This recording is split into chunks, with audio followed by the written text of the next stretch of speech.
Gate alarms echo across Fort Campbell. Military police surround a soldier they caught sneaking back onto base after unauthorized leave. Standard disciplinary procedure. She's been AWOL for 3 days. They're about to process her for court-martial, but when the base commander sees the tattoo on her back, everything stops. Unit insignia that shouldn't exist. Coordinates from missions that never happened. Service dates that don't match her official record. What happens next will change everything you thought you knew about who serves in America's most classified operations. It's 0347 hours at Fort Campbell, Kentucky. Sergeant Lisa Ghost Chen is escorted through the main gate in zip-tie restraints, flanked by 2 military police officers who found her trying to climb the perimeter fence. To everyone processing her return, she's exactly what her file indicates, a communications specialist who went AWOL 3 days ago and is now facing court-martial for desertion. Her official record shows routine assignments, basic training completion,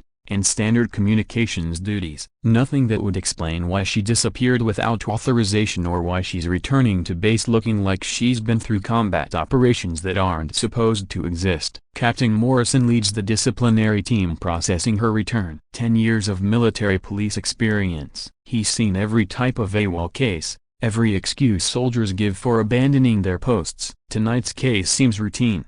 Junior enlisted soldier who couldn't handle military discipline. Chen, you've been absent without leave for 72 hours. That's a federal crime punishable by court-martial, reduction in rank, forfeiture of pay, and possible imprisonment. You have the right to remain silent. Lisa looks around the processing facility with eyes that have seen too much combat and too little recognition. For 3 days, she's been conducting a classified mission that doesn't exist in any official records. Tonight, that mission may cost her military career because she can't explain where she's been without compromising ongoing operations. Captain, I need to contact Colonel Martinez at Special Operations Command. My absence was authorized at levels above your clearance. Morrison laughs like that's the most ridiculous explanation he's heard. Chen, you're a communications specialist with a secret clearance. You don't have contacts at SOCOM, and your absence wasn't authorized by anyone in your chain of command. But Lisa Chen isn't just a communications specialist. And her 3-day absence wasn't desertion. She was conducting a deep cover mission to infiltrate a terrorist cell planning attacks on military installations. A mission so classified that her own base doesn't know she's been protecting them. Captain,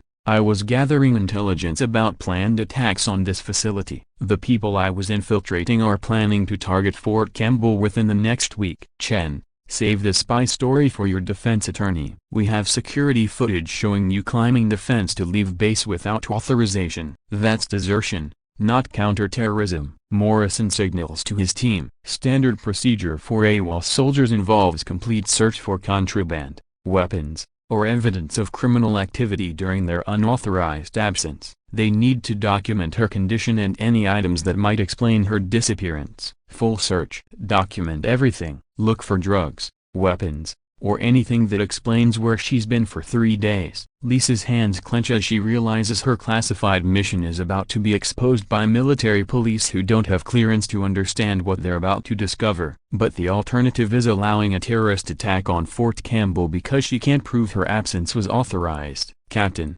before your team proceeds, you need to understand that what you're about to find is classified at levels that will require explanation from people with much higher authority than anyone in this facility. Chen, classified material doesn't excuse desertion. Remove your uniform for processing. Now, Lisa slowly removes her military jacket and shirt, revealing tattoos that make all 4 processing officers step backward in complete shock. Her back, shoulders, and arms display detailed military insignia that don't appear in any official unit database. Unit patches from operations that officially never happened. Coordinates from missions in countries where American military presence is officially denied. The largest tattoo covers her entire back, a unit insignia combining elements from multiple special operations forces, surrounded by coordinates that correspond to classified missions in Syria, Afghanistan, Yemen, and Somalia. Service dates that span operations her official record shows she never participated in. Jesus Christ, Morrison whispers. Those aren't standard military tattoos, but the tattoos tell only part of the story. Embedded within the unit insignia are operational details that prove Lisa's participation in classified missions conducted under non-official cover. Target coordinates she personally verified. Mission dates corresponding to terrorist leadership eliminations. Unit designations that exist only in the most classified special operations databases. Lisa's back is a classified document that proves 3 years of combat operations conducted while maintaining cover as a routine communications specialist. Each tattoo marks operations where she provided intelligence that enabled successful missions against high-value targets. Captain, the intelligence I gathered during my 3-day absence has prevented a coordinated attack on multiple military installations. The terrorist cell I infiltrated was planning simultaneous strikes on Fort Campbell, Fort Knox, and Fort Bragg. Morrison examines tattoos that display operational details requiring security clearances far beyond his level. Unit insignia that shouldn't exist. Mission coordinates that correspond to classified operations. Service recognition that proves participation in missions that don't appear in official records. Chen,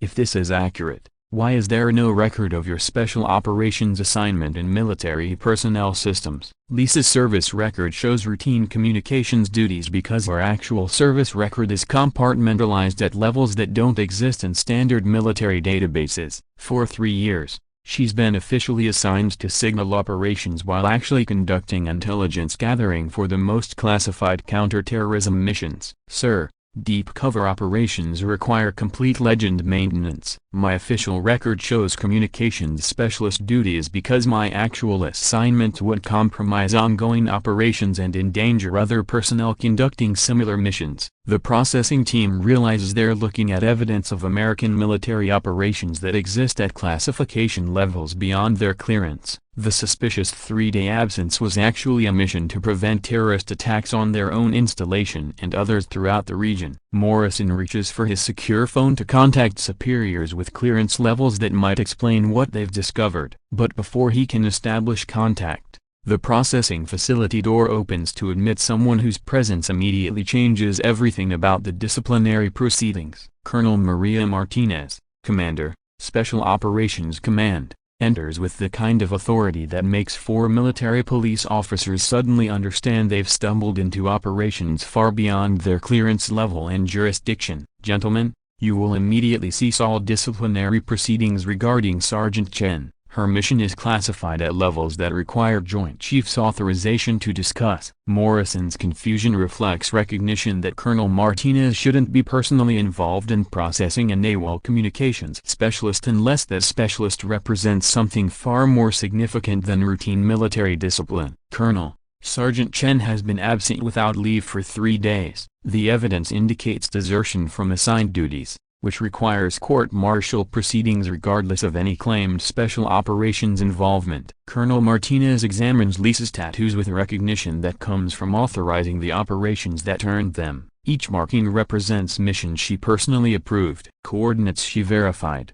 target elimination she authorized based on intelligence Lisa provided. Captain Morrison, Sergeant Chen hasn't been absent without leave. She's been conducting the most critical counterterrorism mission currently active in this region while maintaining cover as routine communications personnel. The colonel's briefing transforms the disciplinary case from desertion charges to recognition of service that can't be acknowledged through normal military channels. For 3 days, Lisa infiltrated a terrorist cell planning coordinated attacks on multiple American military installations. The intelligence Sergeant Chen gathered has prevented simultaneous terrorist attacks on Fort Campbell, Fort Knox, and Fort Bragg. Her apparent desertion was cover for infiltrating terrorist operations that would have resulted in hundreds of American casualties. Lisa's 3-day absence involved posing as a disgruntled soldier willing to provide insider information to terrorists planning attacks on military installations. Her apparent desertion was cover for gathering intelligence about planned strikes that conventional intelligence gathering couldn't penetrate. Sergeant Chen had identified terrorist operatives,